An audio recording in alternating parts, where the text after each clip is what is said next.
बिस्मिल्लाहिर्रहमानिर्रहीम। पाकिस्तान ने अपने से कई गुना बड़े दुश्मन को दिन में तारे दिखा दिए और उसको वो जवाब दिया कि उसकी आने वाली नस्लें भी अब याद रखेंगी पाकिस्तान ने उसको जो जवाब दिया है। भारतीय फ़ौज के एक जर्नैल ने इस बात का एतराफ़ किया है कि पाकिस्तानी अफवाज ने 10 मई को भारत की ऐसी तैसी फेर कर रख दी थी। उस भारतीय जर्नैल ने ये एतराफ़ किया है कि पाकिस्तान ने चीनी टेक्नोलॉजी का बड़ी महारत से इस्तेमाल किया है और उस भारतीय जर्नैल ने यह भी माना है कि भारत से इस जंग के दौरान बहुत सी गलतियाँ हुई, बहुत सी कोताहियाँ हुई। पाकिस्तान अभी भी मुसलसल ये कह रहा है कि पाकिस्तान जंग नहीं चाहता था। पाकिस्तान पहले भी अमन चाहता था, आज भी अमन चाहता है, कल भी पाकिस्तान अमन चाहता है, लेकिन मुस्तकबिल में भी कोई पाकिस्तान पर जारियत मुसल्लत करने की कोशिश करेगा तो पाकिस्तान उसका मुंह तोड़ जवाब देने का हक महफूज रखता है। लम्हा न्यूज़ के साथ मैं हूं आपका मेज़बान शहजाद मलिक। नाज़रीन, बात यह है कि नायब वज़ीर-ए-आज़म इसहाक़ डार आज दाता दरबार गए, दरबार मुबारक को गुस्ल दिया। उस गुस्ल देने की तकरीब के मौका पर मीडिया से गुफ्तगू करते हुए इसहाक़ डार का ये कहना था कि पूरी दुनिया ने देख लिया कि पाकिस्तान ने अपने से कई गुना बड़े मुल्क को जब जवाब दिया तो उस मुल्क की चीखें निकल गई और उस मुल्क की चीखें फिर दुनिया के तमाम ममालिक ने सुनी। तो इसहाक़ डार साहब का ये कहना था कि पाकिस्तान पहले भी अमन चाहता था, पाकिस्तान आज भी अमन चाहता है, पाकिस्तान कल भी अमन ही चाहेगा, लेकिन पाकिस्तान पर जारियत मुसल्लत करने की कोशिश की गई थी। पाकिस्तान ने बड़ी कोशिश की कि अमन जो है कायम रहे, लेकिन भारत जो है वो बार बार खित्ते के अमन को ख़राब करने की कोशिश कर रहा था और पाकिस्तान पर जारियत मुसल्लत करने की कोशिश कर रहा था। फिर उसका जब पाकिस्तान की जानब से उसको भरपूर जवाब मिला तो फिर उसको दिन में तारे नज़र आ गए और पाकिस्तान ने उसके 6 राफेल तैयारे गिरा कर एक दुनिया में भी एक मुनफरिद रिकॉर्ड हासिल कर लिया और दुनिया को भी बता दिया, दिखा दिया कि पाकिस्तान अपना दिफा कैसे कर सकता है और कैसे दिफा करने का हक़ महफूज रखता है। तो नाज़रीन, दूसरी ख़बर ये है कि भारतीय फ़ौज के एक जर्नैल ने एक इंटरव्यू में इस बात का एतराफ़ किया है। पहली बात तो ये है कि अब 2 माह तकरीबन हो चुके हैं इस बात को कि जब पाकिस्तान ने भारत के दांत खट्टे किए थे और दिन की रोशनी में भारत को जो जवाब दिया था, तो अभी भी 2 माह गुजरने के बाद भी भारत कभी कहता है कि पाकिस्तान ने ये जंग चीन की मदद से जीती है, कभी भारत ये कहता है कि पाकिस्तान ने ये जंग तुर्की की मदद से जीती है, कभी वो कुछ कहता है कुछ कहता है। भाई, देखने वाली बात ये है जिसकी भी मदद से जीती है अल्हम्दुलिल्लाह जीती तो है ना, पहली बात तो ये है। और मैं भारतीय फ़ौज के उस जर्नैल से और भारतीय वज़ीर-ए-आज़म मोदी से ये पूछना चाहता हूँ, क्या तुम्हारी पुश्त पर अमेरिका और इसराइल नहीं खड़े थे? क्या तुम्हें इन ममालिक की मुकम्मल सपोर्ट, हमायत और उनकी वो जो क्या कहते हैं हथियारों के भी हवाले से तुम्हें भरपूर हमायत हासिल नहीं थी? तुमने जो भारतीय फ़ौजियों इस बात का जवाब दो, तुम लोगों ने पाकिस्तान पर जो ड्रोन्स के जो हमले किए थे, क्या वो इसराइली ड्रोन्स नहीं थे?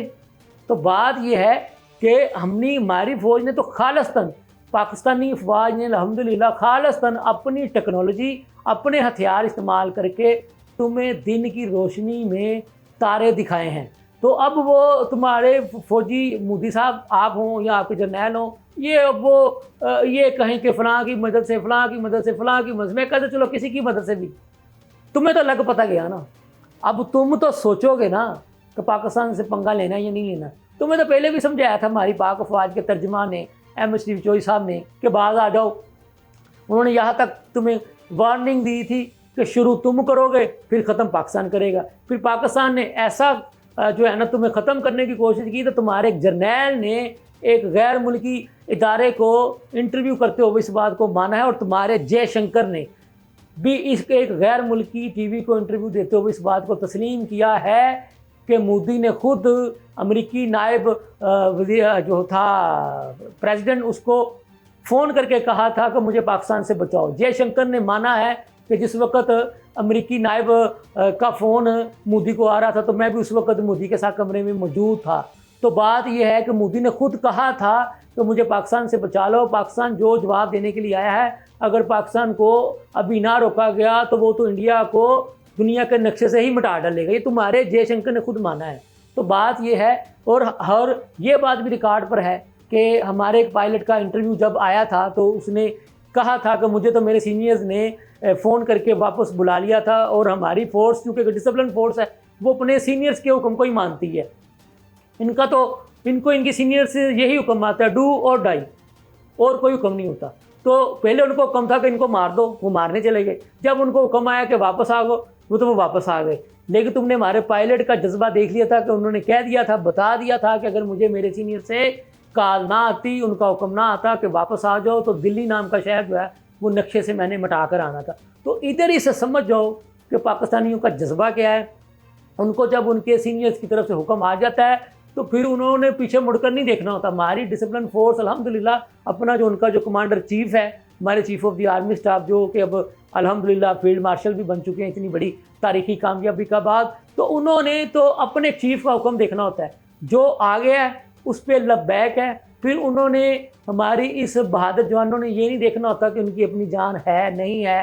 तुम्हें पता है, तुम्हें तो हमारे जो जवानों ने अपनी तारीख बताई है। आज 5 जुलाई है, हमारे कर्नल शेर खान का भी यौम शहादत है। तो तुम्हें तुम्हारे कर्नल शेर खान साहब की भी शहादत याद होगी कि कैसे उन्होंने, तुम्हारे फौजियों ने, रिकॉर्ड पर ये इंटरव्यू मौजूद हैं कि तुम्हारे फौजियों ने तस्लीम किया कि कर्नल शेर खान जैसा बहादुर, शुजात, जो उनकी जो बहादरी है वो हमने आज तक नहीं देखी। तो तुम्हें तो पता है, हमारे तो फौजी अपने वतन की खातर टैंकों के नीचे लेट जाते हो, और तुम तो हमारे टैंक देख के, तोपे देख के वैसे ही उल्टे पांव भाग जाते हो। तो ये जज्बा होता है। तो हमारे तो जो जवान है ना, वो जनाब चूमते हैं शहादत को। वो तो कहते हैं बिस्मिल्लाह, मौका तो मिला किसी बहाने हमें शहीद होने का। तो हमारे यहाँ तो जो शहीद हैं वो ज़िंदा हैं, और वो ऐसी ज़िंदगी गुजार रहे होते हैं कि वो क्या ही बात है, जिसका कुछ सब्र भी नहीं कर सकता। तो हमारा हर जवान जैसे ही वो डिसिप्लिन फोर्स को ज्वाइन करता है तो उसकी उसी दिन से ख्वाहिश होती है कि मुझे भी दुश्मन से लड़ने का मौका मिले, और मैं भी दुश्मन को धूल चटा के आऊँ, या फिर अपने वतन की खातिर शहीद हो जाऊँ। तो जनाब हमारे तो, जिसको कहते हैं ना जवान, जिसको कहते हैं अपने माथे पे कफन की पट्टियाँ बांध कर मैदान में निकलते हैं। तो तुम इस जज्बे को शिकस्त नहीं दे सकते। लिहाजा अपने उस जयशंकर की बातों को देखो, अपने उस फ़ोन को याद रखो जो तुमने अमेरिका किए थे। लिहाजा मुस्तकबिल में कभी भी पाकिस्तान की तरफ मैली आंख से भी देखने की जरूरत ना करना, नहीं तो फिर तुम्हारा पाकिस्तान वो हाल करेगा कि फिर दुनिया के नक्शे से भारत नाम का, इंडिया नाम का और हिंदुस्तान नाम का नक्शा ही ख़त्म हो जाएगा। नाज़रीन, इसके साथ ही मुझे इजाज़त दीजिए। अल्लाह हाफ़िज़।